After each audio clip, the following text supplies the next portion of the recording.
guys, I'm Tiffany. Welcome to the Cinematic Reviewer. Today I'm talking about my favorite movie, San Andreas. Now, tomorrow, it is turning 10 years old.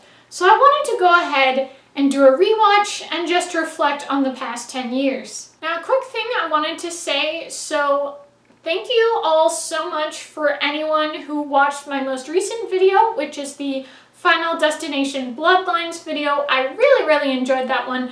Both the movie and making that video, that was really cool. Also, if you guys either saw my community post or if you have seen my video, the YouTube channel pretty much watched and commented on it, which was super awesome and very exciting. And also, I've been able to communicate with some commenters and subscribers. So anytime anyone would like to communicate, collaborate, request anything, you know, there's always the comments down below. Also, if anyone wants to chat anytime, I also have my email and my Instagram. Those are going to be linked right here. So this started out back May 29th of 2015 as my favorite movie, and I still super duper love it. And honestly, I can't even think of another movie that could come close to this one. Like, there's multiple aspects to it of why it's my favorite movie. In general, I love action-adventure movies. Those are my top tier, super duper love them. But also, there's a dynamic in the movie that is very reminiscent of my my favorite book, which is The Fifth Wave by Rick Yancey. Now, yes, there is a movie that came out, and 2 thumbs down. They really ruined the book. The book is so good. So if anyone's watched the movie and are like, what do you mean that's your favorite? The book is great.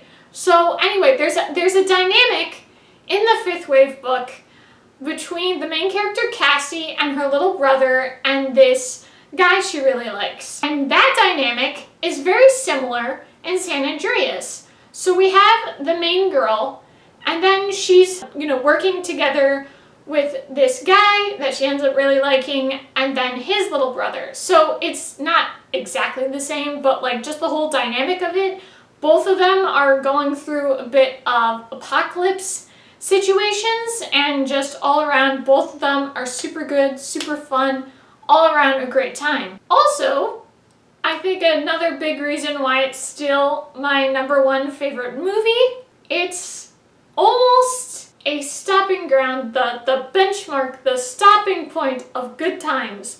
How would I describe the past 10 years?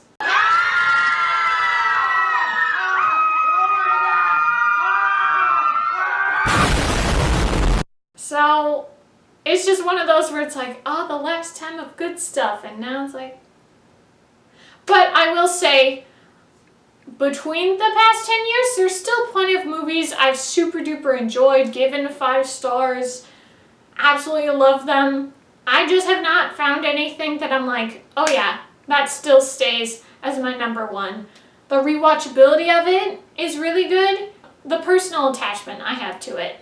And sometimes what I do when I film is I usually pick out a graphic tee that kind of fits for the movie. So last time for Final Destination Bloodlines, you know, some things are happening in a city, so I figure go ahead, wear a city shirt. And in San Andreas, because of all the destruction that's going on, San Andreas Fault is failing and everything, and it just gets super intense, ultimate disaster movie fun.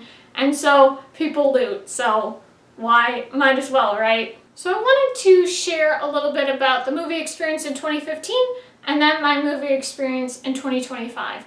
So back in 2015, we went to this theater, you know, had a really great fun time, but I did see it with my whole family and then some neighbor friends we have.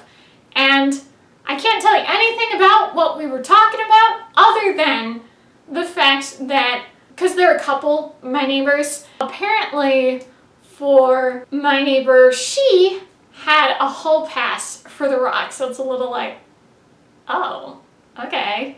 It was just a little bit of a thing for us 14 and 12-year-old kids to be like, I don't know if I needed to know that. So now in 2025, we just watched it. So I watched it with my family. And, you know, we have the DVD, so we went ahead and watched it. And I still had a super duper fun time.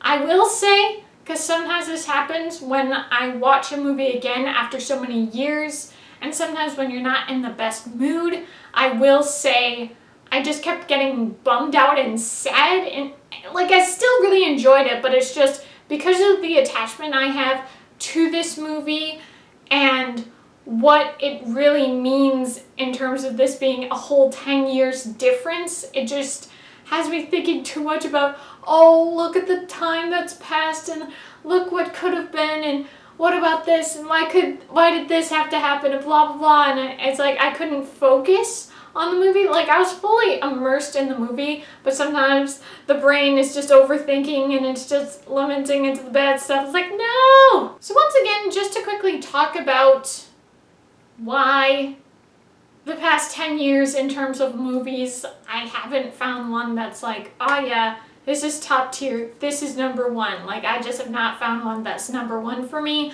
other than San Andreas. And I will say, again, kind of what I said before, a lot of these movies don't have rewatchability. There are ones I rewatch a lot. Like I've watched Nerve so many times, I've really enjoyed that one.